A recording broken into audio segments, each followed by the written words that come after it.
ಹರಪನಹಳ್ಳಿ ತಾಲೂಕಿನ ಕಣಿವಿಹಳ್ಳಿ ಗ್ರಾಮದಲ್ಲಿ ಅದ್ಧೂರಿಯಾಗಿ ನಡೆದ ಪಂಚದೇವರುಗಳ ಕಾರ್ತಿಕೋತ್ಸವ ಹಾಗೂ ಗ್ರಾಮದೇವತೆ ಶ್ರೀ ಹೊನ್ನತ್ತೆಮ್ಮ ದೇವಿ ಜಾತ್ರಾ ಮಹೋತ್ಸವ. ಹರಪನಹಳ್ಳಿ ತಾಲೂಕಿನ ಕಣಿವಿಹಳ್ಳಿ ಗ್ರಾಮದಲ್ಲಿ ಪ್ರತಿ ವರ್ಷದಂತೆ ಈ ವರ್ಷವೂ ಸಹ ಗ್ರಾಮದೇವತೆ ಶ್ರೀ ಹೊನ್ನತ್ತೆಮ್ಮ ದೇವಿ ಜಾತ್ರಾ ಮಹೋತ್ಸವ ಬಹಳ ಅದ್ಧೂರಿಯಾಗಿ ಜರುಗಿತು. ದೇವಿಯ ವಿವಿಧ ಹೂಗಳ ಅಲಂಕಾರ, ವಿದ್ಯುತ್ ದೀಪಗಳಿಂದ ಗ್ರಾಮವೇ ಕಂಗೊಳಿಸಿತ್ತು.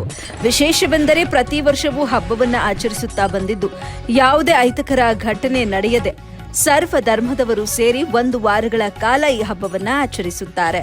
ದೇವಸ್ಥಾನ ಪೂಜಾರಿ ಕೊಟ್ರೇಶ್ ಮಾತನಾಡಿ, ದೇವಿಯು ಮಕ್ಕಳ ಭಾಗ್ಯ ಕರುಣಿಸುತ್ತಾಳೆ, ಮಳೆ ಬೆಳೆ ಸಮೃದ್ಧಿಯನ್ನ ನೀಡುತ್ತಾಳೆ, ಯಾವುದೇ ರೋಗ ರುಜಿನಗಳು ಬಾರದಂತೆ ದೇವಿ ಕಾಪಾಡುತ್ತಾಳೆ. ಪೂರ್ವಿಕರ ಕಾಲದಿಂದಲೂ ಬಹಳ ಪ್ರಸಿದ್ಧಿ ಪಡೆದಿದ್ದು, ಸಣ್ಣ ಗ್ರಾಮವಾದರೂ ಅನೇಕತೆಯಲ್ಲಿ ಏಕತೆಯನ್ನ ಸಾರುವಂತೆ ಎಲ್ಲ ಕಾರ್ಯಕ್ರಮಗಳನ್ನ ಬಹಳ ವಿಜೃಂಭಣೆಯಿಂದ ಮಾಡುತ್ತಾರೆ. ಬಹಳ ವರ್ಷಗಳ ವಾಡಿಕೆ ಇದೆ ಅಂತ ದೇವಸ್ಥಾನದ ಪೂಜಾರಿಯು ಮಾಧ್ಯಮಗಳಿಗೆ ಪ್ರತಿಕ್ರಿಯೆ ನೀಡಿದರು.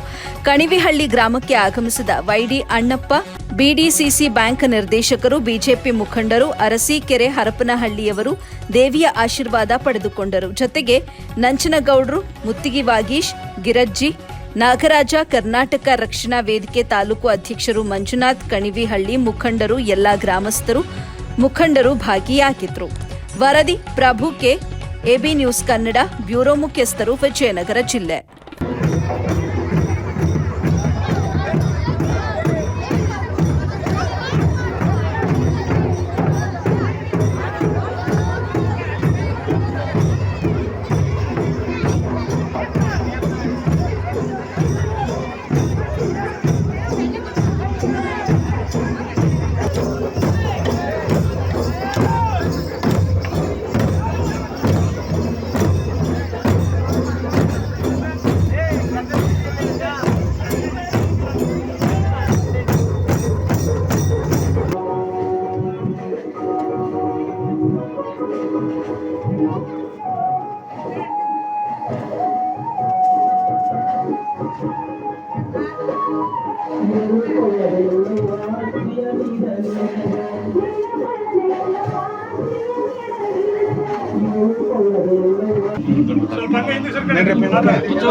ವೈಯಕ್ತಿಕ ಮಾಡ್ಕೊಂತಾರೆ.